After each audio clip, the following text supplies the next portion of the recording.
Hello, and welcome to this bite-sized webinar on the challenges for sustainable agriculture and farming.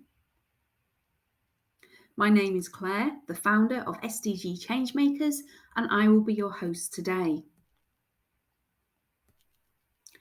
In this webinar, we will discuss the importance of sustainable agriculture and farming to help mitigate and adapt to climate change. And we will explore the key challenges faced by this sector in achieving sustainability and discuss the potential unintended consequences of the current direction and rhetoric. The urgency to act is all around us, including warnings from scientists and the IPCC reports. Billions of people around the world are exposed to climate change impacts, and agriculture, farming, and businesses are not immune. Globally, we are seeing heat waves, droughts, and floods and wildfires. These are affecting the production of food and affecting supply chains. Changes in seasons are making it difficult to maximize yields. Reducing greenhouse gas emissions is crucial to mitigating climate change, but it's important to understand why we are facing this situation. This graph highlights global carbon dioxide levels during ice ages and warm periods. It shows atmospheric carbon dioxide concentrations and is based on ice core data in parts per million for the past 800,000 years. The movement in carbon dioxide levels highlight the coming and going of ice ages, which are the low levels, and warmer interglacial periods, which are the higher levels. Throughout these cycles, atmospheric carbon dioxide was never higher than 300 mmp, but in 2019 it reached 409 mmp. These are the orange dot.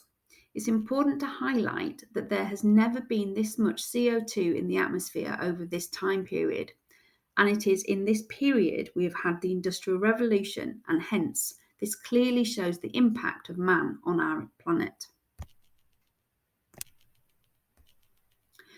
When we look at the role of agriculture in climate change and its impact on global challenges, we need to acknowledge that our global food system is responsible for around 70% freshwater consumption, a third of greenhouse gas emissions, 80% of biodiversity loss, and 90% of global deforestation, which, along with industry and urbanization, is impacting the 9 planetary boundaries, the boundaries we all rely on to live.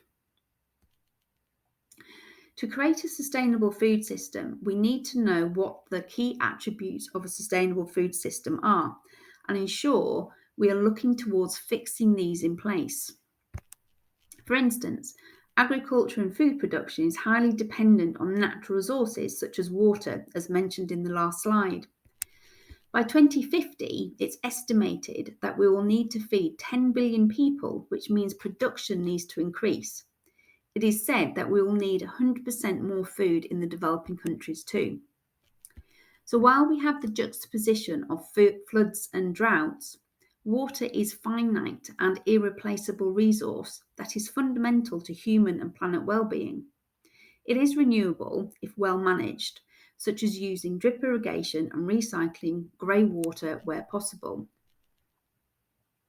Since the Green Revolution and the industrialisation of food production practices such as monocropping and fertiliser use, this has resulted in the decline of soil productivity.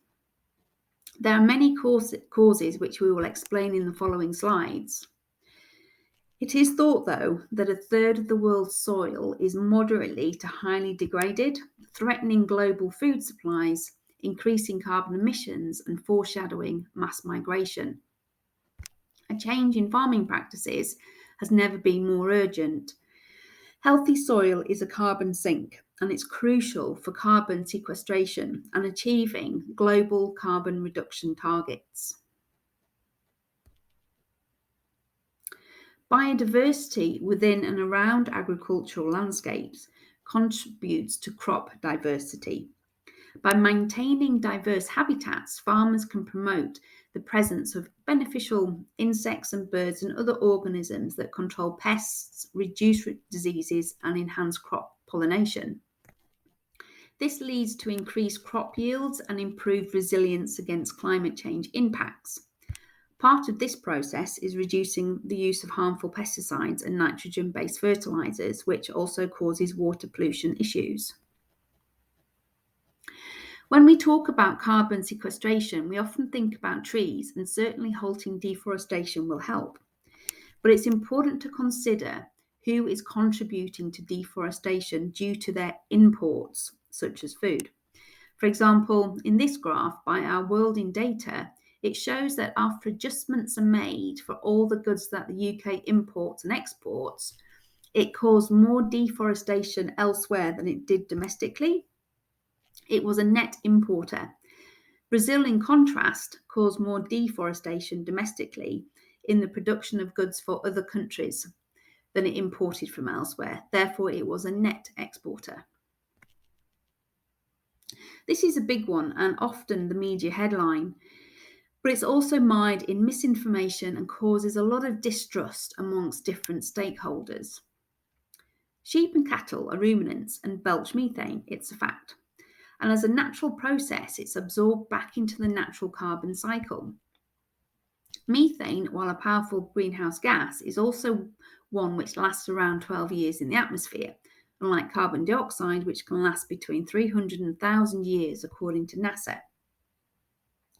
The primary purpose of food production and processing is to provide healthy and nutritious food for us all to eat. So it's important to remember that a healthy, balanced diet can include protein from meat, as well as fish, eggs, or other non-animal sources such as beans and pulses. Red meat actually provides us with iron, zinc, and B vitamins, and meat is one of the main sources of vitamin B12 in our diet. Within the food system, there are power imbalances and inequities country to country and internally.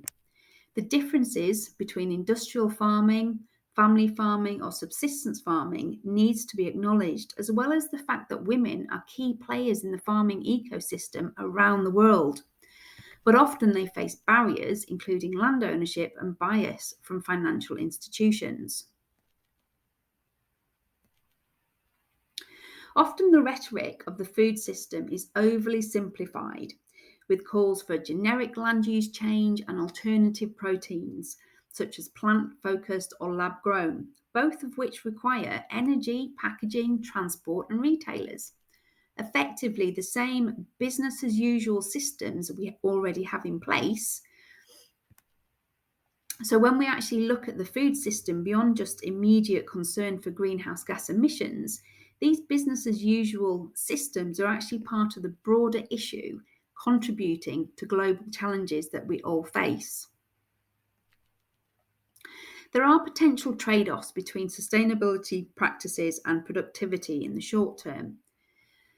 But for agriculture and farming to contribute to healthy, nutritious food while reducing greenhouse gas reductions, the sector does need support in the form of alternative infrastructure to decouple from fossil fuels and access affordable clean energy and machinery. The food system as we know it is almost unrecognisable from its initial form many hundreds of years ago. Human diets have narrowed and been limited by geographical areas and the species of plants and animals that can be domesticated. Over 90% of the food consumed today, including wheat, maize, potatoes, millet, and barley, were domesticated during the first agricultural revolution. There is a need for holistic and context-specific approaches to the production of food and how people access it. We produce enough food to feed everyone, yet obesity and malnutrition are health issues worldwide. There is no one fit solution, but there are different business models we can implement to achieve a sustainable food system, including better procurement and shorter supply chains.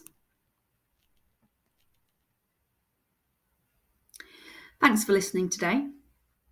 To find out more, why not join our Be Bold space, where we share knowledge and help you understand more about sustainability, reducing business risks, and contributing to a fairer, more equitable world. while you're at it, why not check out our next workshop too? Thanks for listening. See you next time.